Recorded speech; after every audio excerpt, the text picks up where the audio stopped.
வணக்கம். திசைகளின் 10 மணி செய்திகள். பொதுநல ஆலோசனை என்ற பெயரில் கோழி எலும்புத்துண்டை உணவாக கொடுப்பதா?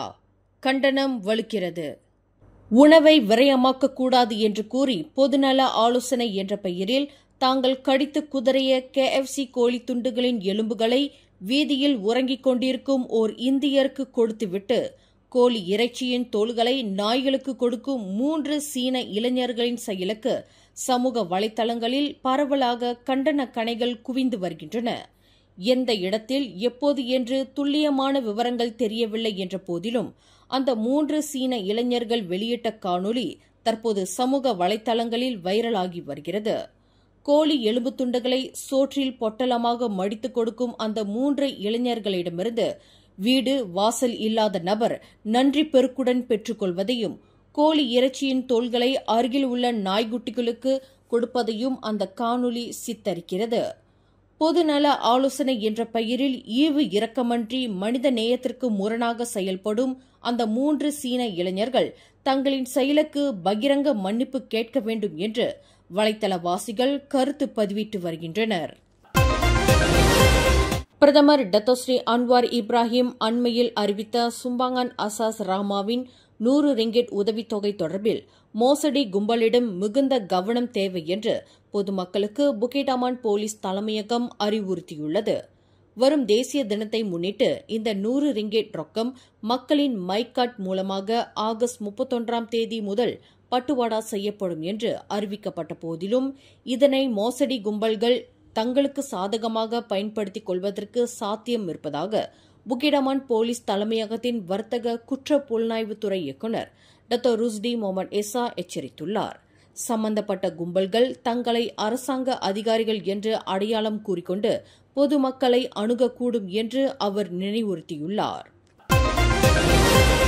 தென்கொரியா தலைநகர் சோலுக்கு புறப்பட்ட சிங்கப்பூர் விமான நிறுவனத்திற்கு சொந்தமான விமானம் ஒன்று தொழில்நுட்ப கோளாறு காரணமாக மீண்டும் சாங்கி விமான நிலையத்திற்கே திரும்பியது. இச்சம்பவம் இன்று காலை 9:55 மணியளவில் நிகழ்ந்தது. SQ-6000 என்ற அந்த விமானம் சிங்கப்பூர் சாங்கி விமான நிலையத்திலிருந்து காலை 8:15 மணியளவில் சோலுக்கு புறப்பட்டது.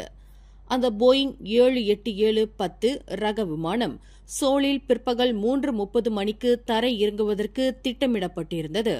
எனினும் விமானம் நடுவானில் பறந்து கொண்டிருக்கும் போது தொழில்நுட்ப கோளாறு கண்டுபிடிக்கப்பட்டது. இதனால் விமானத்தை சாங்கி விமான நிலையத்திற்கே திரும்புவதற்கு விமானி முடிவெடுத்தார். விமானம் மலேசிய வான் போக்குவரத்து பாதையிலிருந்து சிங்கப்பூருக்கு திரும்புவதை விமான பயணங்களை காட்டும் பிளைட் அவேர் தரவில் தெரியவந்துள்ளது. தங்கள் ஆட்சேப நடவடிக்கைக்கு பெண்கள் மாதவிடாய் காலங்களில் பயன்படுத்தும் சானிட்டரி நெப்கினை ஒரு பொருளாக பயன்படுத்தியிருப்பது குறித்து நெகிரி செம்பிலான் மாநில ஜாசேகா மூத்த உறுப்பினர்கள் இயக்கத்தின் தலைவர் லீ காங் ஹிங் பகிரங்க மன்னிப்பு கோரினார். இன்று சிரம்பானில் நடைபெற்ற செய்தியாளர்கள் கூட்டத்தில் பேசிய லீ காங் ஹிங் பெண்களை அவமதிக்கும் நோக்கில் தாங்கள் இத்தகைய நடவடிக்கையில் ஈடுபடவில்லை என்று குறிப்பிட்டார். நெகிரி செம்பிலான் மாநிலத்திற்கு நியாயமாக கிடைக்க வேண்டிய செனட்டர் பதவி வெளி மாநிலத்தைச் சேர்ந்த உறுப்பினர் ஒருவர் தட்டி பறித்திருப்பதை ஆட்சேபிக்கும் நோக்கிலேயே சானிட்டரி நெப்கின் பயன்படுத்தப்பட்ட தங்களின் இந்த போராட்டம் அமைந்ததாக அவர் விளக்கினார். எனினும் தங்களின் இந்த செயலுக்கு பகிரங்கமாக மன்னிப்பு கூறுவதாக அவர் குறிப்பிட்டார்.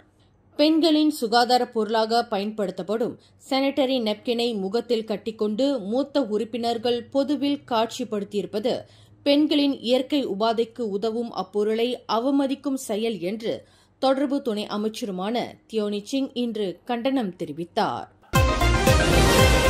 2 வருட கால இடைவெளிக்கு பிறகு கடந்த ஜூலை மாதம் 1 தேதி கோலாலம்பூர் அனைத்துலக விமான நிலையத்தில் தொடங்கிய ஏரோ ட்ரெயின் சேவை இந்த 1 மாத காலத்தில் 2 முறை கோளாறு ஏற்பட்டு சேவை நிறுத்தப்பட்டுள்ளது. ஆக கடைசியாக மீண்டும் ஏரோ ட்ரெயின் சேவையில் கோளாறு ஏற்பட்டுள்ளதால் விமான நிலையத்தை வழிநடத்தி வரும் மலேசிய ஏர்போர்ட்ஸ் ஹோல்டிங்ஸ் பிரஹாட் பயணிகளிடம் மன்னிப்பு கேட்டுக் கொண்டுள்ளது. 456 மில்லியன் ரிங்கிட் செலவில் புதுப்பிக்கப்பட்டுள்ள ஏரோ ட்ரெயின் சேவை தொழில்நுட்ப கோளாறு காரணமாக மீண்டும் செயல்பட இயலாத நிலை ஏற்பட்டுள்ளதாக அந்த நிறுவனம் தெரிவித்துள்ளது. கடந்த ஏப்ரல் மாதம் 1 தேதி எரிவாயு குழாய் வெடிப்பினால் ஏற்பட்ட தீ சம்பவத்தில் தங்கள் வீடுகளையும் உடைமைகளையும் இழந்த சுபாங்ஜயா புத்ரா ஐட்ஸ் குடியிருப்பாளர்களுக்கு வழங்கப்பட்டு வரும் வீட்டு வாடகை பணம் உதவியை ஸ்லாங்கூர் மாநில அரசு மேலும் 3 மாத காலத்திற்கு நீட்டித்துள்ளது. தங்களின் வீடுகளை ஸ்லாங்கூர் மாநில அரசு சீரமைக்கும் வரையில் குடியிருப்பாளர்கள் வாடகை வீடுகளில் தங்குவதற்கு அனுமதிக்கப்பட்டுள்ளனர். அதற்கான மாதாந்திர வாடகையாக தலா 2000 ரிங்கிட்டை ஸ்லாங்கூர் அரசு வழங்கி வருகிறது. இந்த வாடகை பண உதவி மேலும் 3 மாத காலத்திற்கு நீட்டிக்கப்பட்டுள்ளதாக ஸ்லாங்கூர் மந்திரி பசார் டத்துஸ்ரீ அமீருடின் ஷாரி தெரிவித்தார். இந்த முறை வாடகை பணம் பட்டுவாடா செய்வதில் பெரிய சிக்கல் ஏதும் இருக்காது என்று மந்திரி பசார் நம்பிக்கை தெரிவித்தார். காரணம், முதல் முறையாக அவர்கள் வாடகை பணம் பெறும்போதுதான் சேதமுற்ற தங்கள் குடியிருப்பு தொடர்புடைய ஆவணங்கள் கோரப்பட்டன. இப்போது அவர்கள் இயல்பாகவே பதிவில் இருப்பதால் வாடகை பணம் மிக சுலபமாக பட்டுவாடா செய்யப்பட்டு வருவதாக அமீருடின் ஷாரி மேலும் கூறினார். அம்பாங் மருத்துவமனையில் சிகிச்சை பெற்று வரும் மலேசிய கலைத்துறையின் மூத்த நகைச்சுவை நடிகரான 61 வயது சத்யாவை தொடர்பு துணை அமைச்சர் தியோனி சிங் நேரில் சந்தித்து நலம் விசாரித்தார். கடந்த திங்கட்கிழமை மருத்துவமனையில் அனுமதிக்கப்பட்ட சத்யா கால் விரல் பகுதியில் நடந்த சிறிய அறுவை சிகிச்சைக்கு பிறகு இன்று ஆகஸ்ட் 4ஆம் தேதி வீடு திரும்பினார். தொடர்ந்து சில கதாபாத்திரங்களில் நடிக்க உள்ளதாகவும் அவர் தெரிவித்துள்ளார். நான் இன்னும் நலமாக இருக்கிறேன். இன்னும் சில கதாபாத்திரங்களில் நடிக்க ஆர்வமாக இருக்கிறேன். முதலில் வீடு திரும்பியதும் எனது பேர குழந்தைகளுடன் நேரத்தை செலவிட வேண்டும் என நகைச்சுவையாக பேசினார். கடந்த வருடம் ஜூலை மாதம் திடீர் பக்கவாதத்தால் அவர் கோலாலம்பூர் பெரிய மருத்துவமனையில் அனுமதிக்கப்பட்டிருந்தார். தனது கலைத்துறை பணியில் தற்போது தற்காலிகமாக ஈடுபடாமல் இருந்தாலும் மன உறுதியோடு சத்யா இருக்கிறார். விரைவில் அவர் நலம் பெற்று வர நாம் அனைவரும் பிரார்த்திப்போம் என கூலாய் நாடாளுமன்ற உறுப்பினருமான தியோ தெரிவித்தார். மலேசிய தேசிய திரைப்பட நிறுவனமான ஃபினாஸ் ஏற்பாடு செய்த கலைஞர்களுக்கான நலத்திட்ட வருகையின் கீழ் சத்யாவுக்கு நலத்தொகையும் பல வகைகள் கொண்ட கூடை ஒன்றும் துணை அமைச்சர் வழங்கினார். இந்த நலத்திட்டத்திலிருந்து உதவி பெற விரும்பும் மலேசிய கலைஞர்கள் ஃபினாஸ் நலக்குழுவை நேரடியாக தொடர்பு கொள்ளலாம் என தியோ தெரிவித்தார். மேலும் பேசிய அவர், கடந்த ஜூலை 31 வரை ஃபினாஸ் எதிர்பார்த்த 100 இலக்கை தாண்டி 112 கலைஞர்களுக்கு இந்த சிறப்பு உதவியை வழங்கியுள்ளது என்றார். முன்னதாக கடந்த டிசம்பர் 26ஆம் தேதி துணை அமைச்சர் தலைநகரில் உள்ள நடிகர் சத்யாவின் வீட்டில் நேரில் சந்தித்து சில உதவிகளை வழங்கியிருந்தார் என்பது குறிப்பிடத்தக்கது. தன்னிடம் பரிசோதனைக்கு வந்த பெண் நோயாளிகளிடம் ஆடையை களைய செய்து அநாகரிகமாக நடந்து கொண்டதாக கூறப்படும் பினாங்கை சேர்ந்த மருத்துவர் ஒருவர் தொடர்புடைய விசாரணை அறிக்கை துணை பப்ளிக் பிராசிகியூட்டர் அலுவலகத்தில் மறு சமர்ப்பிப்பு செய்யப்பட்டுள்ளதாக போலீசார் தெரிவித்தனர். பெண் நோயாளிகளிடம் வக்கிர பார்வையுடன் பரிசோதனை நடத்தப்பட்டதாக கூறப்படும் அந்த மருத்துவர் குறித்து பல்வேறு புகார்களை பெற்ற போலீசார் 4 முறை அவரை கைது செய்துள்ளனர். அந்த மருத்துவர் இன்னும் நீதிமன்றத்தில் குற்றஞ்சாட்டப்படாதது குறித்து மகளிர் அமைப்புகள் கேள்வி எழுப்பி வரும் வேளையில் ஏற்கனவே சமர்ப்பிக்கப்பட்ட விசாரணை அறிக்கைக்கு பதிலாக மேலும் சில உள்ளடக்கங்களுடன் மற்றொரு அறிக்கை சமர்ப்பிக்கப்பட்டுள்ளதாக பினாங்கு மாநில இடைக்கால போலீஸ் தலைவர் அல்வி ஜைனால் அபிடின் தெரிவித்தார். குடிநுழைவு பதிவின்றி ஆவி பயணிகள் அனுமதிக்கப்பட்ட மோசடி கும்பல் தொடர்பில் மலேசிய குடிநுழைவுத்துறையைச் சேர்ந்த 50 அதிகாரிகளிடம் தற்போது விசாரணை செய்யப்பட்டு வருவதாக அதன் தலைமை இயக்குநர் டத்தோ ஜக்கரியா ஷாபான் தெரிவித்தார். குடிநுழைவுத்துறையில் பணியாற்றக்கூடிய ஒவ்வொரு அதிகாரியும் தங்கள் பணியின் போது நேர்மையாகவும் நம்பிக்கையுடையவராகவும் இருப்பதை உறுதி செய்ய உயர் நன்னெறி கோட்பாடு அமல்படுத்தப்பட்டு வரும் என்று அவர் குறிப்பிட்டார். குடிநுழைவுத்துறையின் கட்டமைப்பு முறையை ஏமாற்றும் நோக்கிலான இத்தகைய செயல்பாடுகள் நாட்டின் பாதுகாப்புக்கு பெரும் அச்சுறுத்தலாகும் என்று டத்தோ ஜக்கரியா தெரிவித்தார். இதுபோன்ற மோசடிகளில் ஈடுபட்டதற்காக குடிநுழைவுத்துறையைச் சேர்ந்த 26 அதிகாரிகள் வேலை நீக்கம் செய்யப்பட்டிருப்பதாக உள்துறை அமைச்சர் டத்தோஸ்ரீ நசுட்டின் இஸ்மாயில் இன்று நாடாளுமன்றத்தில் கேள்வி நேரத்தின் போது பதிலளித்திருப்பது தொடர்பில் கருத்துரைக்கையில் டத்தோ ஜக்கரியா இதனை குறிப்பிட்டார்.